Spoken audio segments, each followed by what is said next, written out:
Bonjour et bienvenue dans cette nouvelle édition du Financial News consacrée à l'économie américaine, mais qui a, de manière surprenante, très bien performé au troisième trimestre.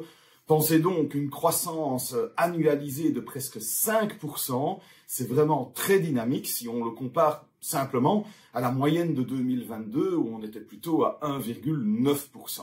Alors, c'est quand même étonnant parce qu'on est quand même dans un contexte où les taux d'intérêt sont à la hausse, ça devrait quand même freiner l'économie. Alors, d'où vient finalement cette croissance? Alors, d'abord, il y a des dépenses publiques, principalement des dépenses militaires qui alimentent l'activité économique.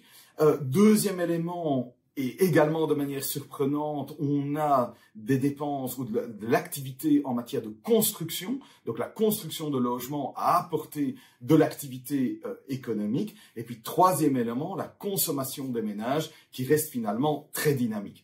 Alors, on pourrait se dire, oui, mais est-ce que c'est tenable, ce chiffre de croissance très soutenu? Nous ne le pensons pas. Si on s'intéresse à la consommation des ménages, il faut quand même pas oublier que pendant les années Covid, les ménages n'ont pas beaucoup consommé parce qu'on ne pouvait pas, ils ne pouvaient pas aux États-Unis, et d'un autre côté, ils ont été pas mal subsidiés. Donc, ils ont pu constituer une épargne importante qu'ils ont consommée par la suite pour justement consommer davantage.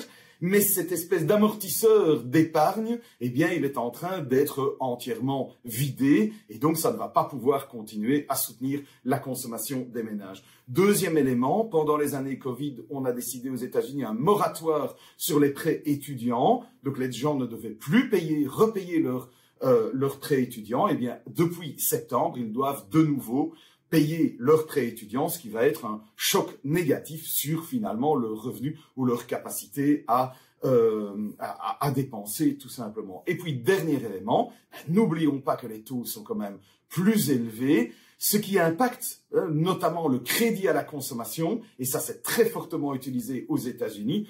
Pensez donc, les taux sur les cartes de crédit très utilisées aux États-Unis dépassent les 22% pour le moment. Et donc, évidemment, à un moment, ça va quand même freiner ces dépenses. Même chose sur l'activité de la construction. Je vous ai dit, c'est un moteur de l'activité, mais avec des taux plus élevés, on s'attend quand même qu'à un moment, ça va ralentir l'économie. Donc, pour les prochains trimestres, on s'attend à un ralentissement de la croissance.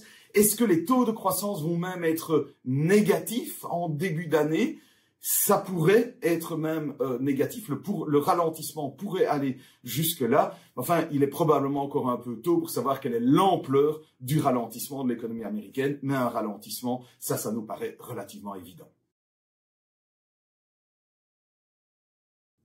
Avec une croissance économique qui devrait ralentir, avec une inflation qui est en train de ralentir également aux États-Unis, mais ça a quand même des conséquences sur les variables financières. Premier élément au niveau de la Banque centrale américaine, on ne voit pas pourquoi elle devrait continuer à augmenter ses taux. On est plutôt dans l'idée qu'elle va maintenir dans un premier temps son taux directeur au niveau actuel, et puis dans le courant de l'année 2024, elle devrait même commencer à l'abaisser. C'est pas pour tout de suite, mais c'est la perspective. Mais en tout cas, monter davantage, ça ne me paraît pas approprié dans le contexte actuel. Dès lors, au niveau des taux longs, qui ont beaucoup grimpé pour le moment, on voit, ils ont même touché les 5% sur le 10 ans américain, ils plafonnent un petit peu pour le moment, ça devrait rester dans cette dynamique, et puis également, à mesure que le temps passe, à mesure que le ralentissement devient de plus en plus clair, on devrait voir également les taux longs qui s'abaissent. Et puis, il y a la question du dollar.